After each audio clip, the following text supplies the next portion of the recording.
Hi everyone, welcome back to my channel and welcome back to creative writing class for this school year 2021 to 2022, the first semester.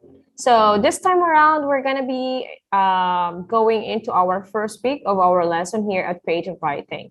So I'll be switching you already with my presentation, as in my PowerPoint presentation, as we discuss the topics under the first week of, first and second week of the class of creative writing.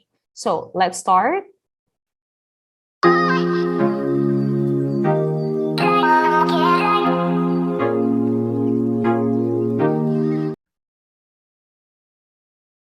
Once again, welcome to the first lesson of your week 1 to 2 for the creative writing class. So let's start now. As we go on with our topic for today, these are the topics that you're going to learn, and at the same time, these are the things that you're going to use as you answer the activities for the first 2 weeks. So the first one is, what is creative writing? Second, what are the variations of language, which includes the diction, the imagery, and the figures of speech. Since our subject is creative writing, we need to understand first and define what is creative writing and what is the difference of creative writing into the other forms of writing. So let's start. So again, what is creative writing? So what is creative writing? Creative writing is basically from the two words creative writing. This is writing creatively. So when you write creatively, you try to use your imagination, you become creative, and you become innovative. So this is a story to tell through some strong written visuals with an emotional impact. So in short, when you try to write creatively, you try to use your imagination, you try to use the senses and emotions in order to create a strong imagination to the reader's mind. So in short, the key here is before you make, before you write creatively, you need to have first inspiration for you to write poems, for you to write stories, and also for you to write other forms of literary wherein it was written creatively. So what are the variations of language in creative writing? And what is the purpose of these variations of language in creative writing? These variations of language in creative writing is basically, the ingredients of creative writing. So if you're going to be comparing it, with cooking and all, these put flavors into the different literary forms that you are creating. Understand? So basically, when you try to put these ingredients into a poetry, into a story, or into a song, or even into other literary forms, your output or your literary works become creatively presented, and also it gives impact to the one who is reading. So let's start now. So what are the variations on language? So as what I have told you, these are the characteristics of language that allows a writer to express more than one way of saying the same thing. So unlike into the formal way of writing, you make it or you present it literally, denotatively. So what do you mean by denotatively? Like the meaning is the same. Like if it's a table, really, it's a four legs furniture like that. But when we talk about if it is written creatively, definitely you're choosing other words to represent the word itself, or to represent the table itself. So as what I have told you, variations and language try to make the words, or try to make it, the concept and the context colorful than presenting it in a literal way. So let's start now. So these are the 3 variations on language. First, the diction. Second one is the imagery and the sensory experience. And the third one is about the figures of speech. So let's start with the variations of language, which is the first one, which is about diction. Diction is basically, this is the careful selection of words to communicate a message or establish a particular voice or writing style. When we talk about, if it's about speaking or your speech and oral communication, when we talk about diction, it's how you pronounce it. So, or what are the words or what are the choices of your words when you try to give it into your audience. Writing also has a diction, meaning what are the choices or selection of words that you choose and put it into writing. The difference is just only that in speaking, you orally say it, well, in written, you try to, you can read it into, a piece of paper or into a platform. So that's it. So that's diction. So what are the two types of diction? There are two types of diction, which are about the formal diction and informal diction. To make it easier for you to understand formal diction, you write it in a formal setup. Informal diction, you say it into an informal setup. Okay. So what do you mean by formal diction? Formal diction is basically you try to use words that are used in a professional setup.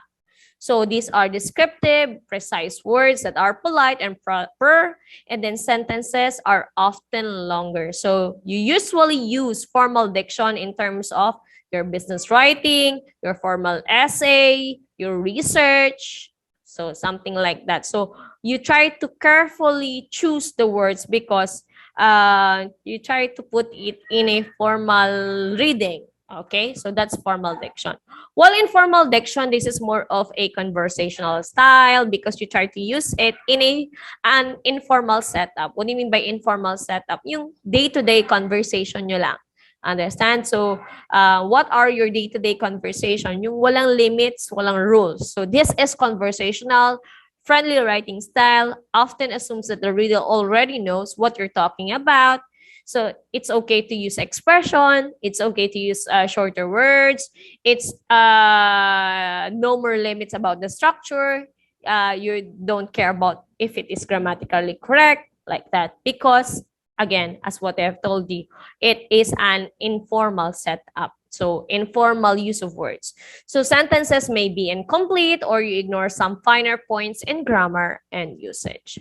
So how are you going to compare formal versus informal diction? These are the examples. For example, would you care to explain the reasoning behind your decision to leave the gathering early? So that's the formal way of how you're going to present it. But if it's informal, why did you leave the party soon? So did you see the difference? The formal way is like you try to present it with respect. While informal, you just say what you feel. And it's usually short. You're not very particular with the words that you're choosing. Okay, so another one, formal versus informal, like, hello, young man, it is a true pleasure to make your acquaintance. How are you feeling today? Well, if it's informal, hey, kid, nice to meet you. What's up? So you're going with the choice of word like young man versus kid. Young man, it's formal. Kid, it's informal. Understand? So like that. And so the second one, second variation of language is about imagery and sensory experience. What do you mean by imagery and sensory experience? This is basically more of the using of the utilization of your five senses: your eyes, your nose, your ears, your tongue, which is about for taste, your hands for touching, and the others. Okay. So imagery and sensory experience. So what do you mean by imagery and sensory experience? This is the creation of the picture, of a picture or images in the mind of the reader by the use of words that appeal to the senses. These create images or imagery that a writer tries to imagine and then put it into his writing.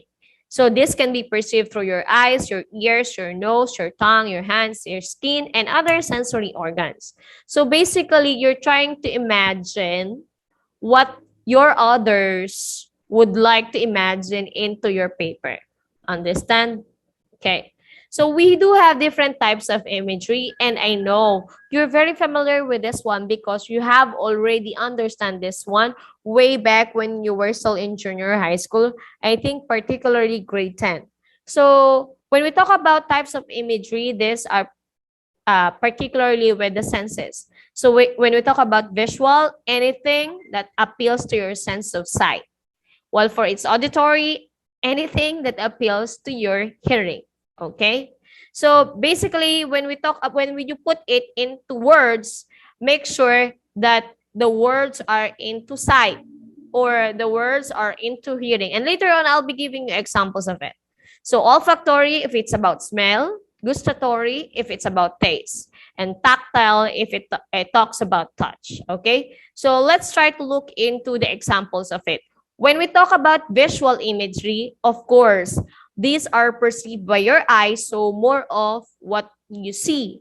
So the example of that one is the moonlight shone over the lake and reflected in her big dark eyes. So if you're gonna be looking into that, what particular words are sensed by your visual?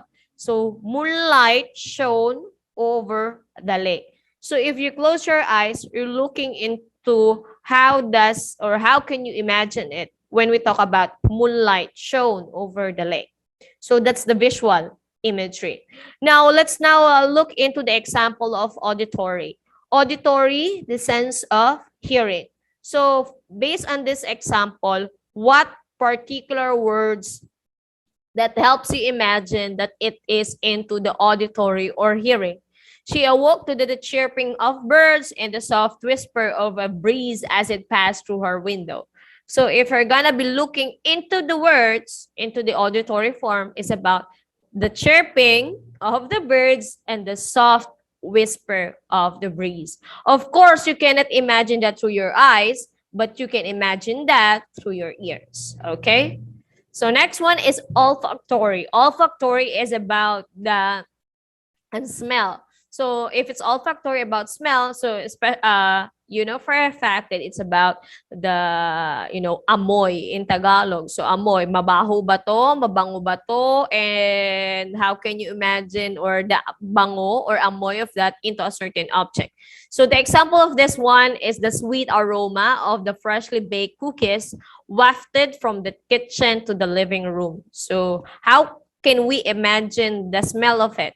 So based on the sentence, the words that reflects to the smell, to the sense of smell, is about the sweet aroma of the freshly baked cookies. So imagine what is the smell of a freshly baked cookies. I know you can imagine that already. So that's for the olfactory imagery. So the sweet aroma of the freshly baked cookies, is different from the other food that you are smelling. So you can distinctly differentiate what is the aroma of the baked cookies. So another one is about the gustatory. The gustatory talks about the taste. So imagine if it's about the taste, so it's more of salty, sweet, sour, bitter, like that. So that's the taste. So as you look into the example, as he bit into the juicy burger, a variety of spices danced upon his tongue. So what are the particular words that shows that it is the sense of taste? So the juicy burger, a variety of spices dance upon his tongue. So the juicy burger means is it sweet or the anghang, which is about the spices, or maybe also you can taste the meat. Okay, so that's the beauty of the sense of gustatory, which is about the taste. So how about the tactile? The tactile is about the touch. So is it rough? Is it smooth? Is it fluffy? So that's the tactile. So the example here is the tree bark was rough against her skin. So what is the word or what are the words that talks about the sense of touch, which is about the rough against her skin. So you can see already you can already compare that the tree was like rough against her skin. Okay, so that's about the tactile for the sense of touch. Now, let's now have the third variations of language is about the figures of speech. And I know you're very familiar with this one. That's why we're just going to have a fast discussion and just gonna look only into that and not anymore discuss it rigidly because you have already understand this way back in junior high school. But anyway, we do have the figures of speech, which talks about the figures of comparison, figures of contrast, figures of representation, reference, figures of order, and then figures of sound. So we're going to have this for the next video because this is such so long to discuss. But again, we're just gonna be having a fast track on it because you have already understand it. Again, these are the classifications of the figures of speech. Once again, we're gonna be continuing the discussion of the variations of language in terms of the figures of speech. Again, we're just going to have the fast track of the variations of language or figures of speech since you have already understood this when you were in junior high school. So para hindi tayo magtatagal dito and we can proceed with the other topics and all at just let me know if you have clarifications or if you want more examples about figures of speech. So again, when we talk about figures of speech, we do have different classifications of it. And like when you were still in junior high school, you have only like these 5 sets or 5, the metaphor, the simile, and all. But actually, they have classifications, in terms of the figures of speech. The first one is about the figures of comparison. Second, the figures of contrast. Third is about the figures of representation or reference. Fourth is about the figures of order. Fifth is about the figures of sound. So when we talk about figures of comparison, basically there are objects that are being compared. Okay, so while for the contrast, of course, when we talk about contrast, it's about differentiation. The representation is about you are referring to something because it represents an object or whatsoever or a person. While when we talk about figures of order, it's about the order of words, and we talk about sound, it's about more of we are very particular here with about the sounds of words, the sounds of letters, or the ending sound of the word. Okay. So let's proceed. When we talk about figures of comparison, we do have here the simile, wherein they use of as and like, wherein there is really indirect comparison and just using the word as or like. While for the metaphor, there's no as and like because there is a direct comparison of the two objects. So life, the example of that is the life is a game, while the other one is life is like a game.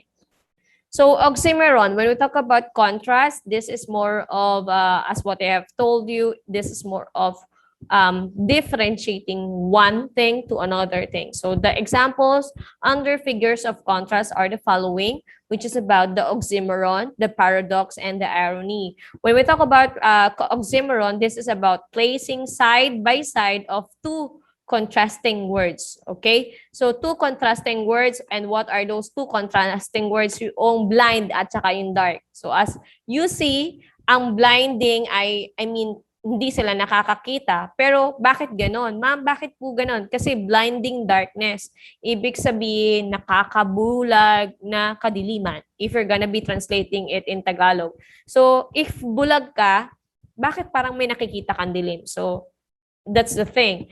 And if you're gonna be looking it into or presenting it into a creative writing form, definitely may impact siya kasi nakakabulag na kadiliman.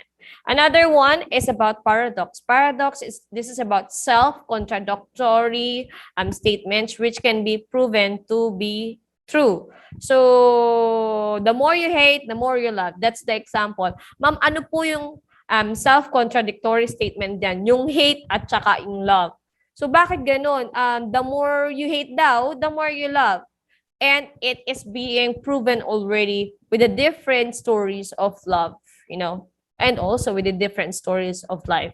Kaya nga daw, wag daw magpapakagalit sa isang bagay kung hindi, mas mamahalin mo pa siya. So, huwag kayong magalit sa lahat or sa buhay kasi mas mamahalin mo daw yung tao or yung buhay. So, next one is about irony. Irony is a statement of one idea, the opposite of which is meant. So, you're so lovely today, you look like a Christmas tree. What is the opposing ideas there? You are lovely, but you are being compared or being differentiated into a Christmas tree, wherein they are contradictory because lovely doesn't mean you look like a Christmas tree. So next one is metonymy. Metonymy is about the representation or reference. If it's metonymy, you are representing one thing or for another. So the subject pay taxes to the crown. The crown represents the king or the queen. For example naman, kapag mga katulad ng ikaw ay haligi ng tahanan, haligi ng tahanan represents the father. Pag ikaw naman ay ilaw ng tahanan, represents the mother. So that is what you mean by representation. Another, second one for the figure of representation or reference is the synecdoche. Synecdoche is the representation of a part for a whole or a whole for a part. So, usually, ito yung mga body, like, give me a hand, ano pa ba? Heart. Basta parts of the body, wherein it's a part of a whole or a whole for a part, that is synecdoche. So, yun yung mouths. Like, I feed 7 mouths. The 7 mouths represent the 7 persons. Okay? Another one for the figures of representation or reference is the personification. Personification is about the representation or the attribution of personal or human qualities to things that are not human. But that one is not the example of it. Maybe I have a wrong, I do write it typographically. But the example of personification is like, for example, the tree whisper. Or the tree whisper, or like, for example, the wind whisper. So the inanimate object tries to act like they are like humans. That is personification. Another one is about apostrophe. Apostrophe is about direct address to an inanimate object, a dead person as if living, an absent person, or an idea. Like, for example, car, please get me to work today. So car is an inanimate object, but you are representing him na parang siya ay may buhay. So parang kinakausap, ano ba naman aking kotse, gawa, ano to, move and all. So please get me to work today. O kaya, for example, another thing is like, Lord. So that's apostrophe also. So Lord, please get me to work today. Please. That's not inanimate object, but a dead person, as if they are living. Or an absent person or an idea that is not present, but you're calling them. So that's apostrophe. So next one is the climax, the arrange for the figures of order, the climax, the anticlimax. The figures of order were in, for climax, they are a range of words or ideas in an ascending order or importance. Like, for example, I came, I saw, I conquered. Okay? So, another one for anticlimax, the arrangement of words or ideas in a descending order naman. In elementary, so ibig sabihin, from the, parang ano yan from the specific to general, like that. So from yung una, like yung valedictorian ka, in elementary, so elementary to high school and in college. That's anticlimax. Pag naman sa climax, yung arrangement of words or ideas in terms of its important. Ito namang sa anticlimax, it's about the descending of importance. Okay? Descending. Ibig sabihin ay pababa. Yung ascending naman ay pataas. Okay? Next one, alliteration for the figures of speech. This is the repetition of initial letter or sound in a succession of words. Like, for example, Pedro, P. Pedro Pareño pick a pack of pad paper. Okay, usually ito nakikita to sa ating mga tongue twister. Another one is for the onomatopoeia. This is a use of word that indicates a sound. Like for example, sa birds, chirping. Sa cows, the moving. Sa dogs, barking. Sa cats, meow. Sa snakes, hiss. O kaya sa horses, neigh. So like that. If the words or creates or shows that it's a sound. Okay? Another one for the figures of sound is about the assonance. This is about the repetition of the vowel sound. Like for example here, haste makes waste. So the repetition of the A sound. Okay? Next one is about the consonant sounds. So ito naman, repetition of consonant. So like the N. So the examples of here is the N. The 99 nannies renewed their contracts. So the repetition of the sound N.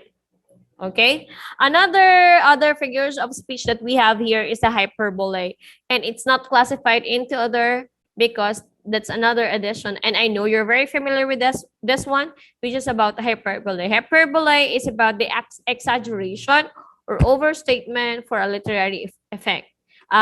This is different from irony kasi ito, in-exaggerate niya. So the orphan child cried an ocean of tears. So of course, it's really, kapag literal mo siyang in-explain, parang hindi mo ma-imagine na yung child ay nag-cry ng ocean of tears. But if you're gonna be putting it into a creative writing, may imagine mo na talagang umiyak siya ng bonggang-bongga at nasaktan siya. That's how you, interpret it if you put it into a creative writing. In a formal writing, it's a no-no because in a formal writing, you try to make it literal. Okay? So I think that would be all, everyone. Again, the figures of speech tries to put colors on the words that you're putting into your literary form. Kaya napaka-importante nila. Like, you're comparing it, and not only with that, but the sounding, the representation, they are very important. Lalo na, ang sounding napaka-importante niyan sa poetry. Well, in terms naman of yung mga representation, also in poetry, also in stories. Kaya, all of them are the ingredients of, the creative writing. That's why you need to be very familiar with the words and also very familiar on how are you gonna be making it colorful para maganda sa pandinig at maganda also in terms of if you're gonna be comparing it with other, with other objects, and also para mas may impact yung story. Mas yung reader ay reading beyond the letters because you are comparing it to the other, or you're trying to put colorful words on it that makes them rich. I know that makes them imagine the words and imagine the context, not in a literal way, but in a deeper meaning. Okay? So I think that would be all, everyone, and I hope you stay safe and don't forget to pray. Pray, eat and pray, and love each other and have faith that we will end, and the pandemic will end and we will see each other soon in face-to-face, conversation like this and face-to-face discussion about certain topics and creative writing. So that would be all, everyone, and bye-bye, and I hope you stay safe.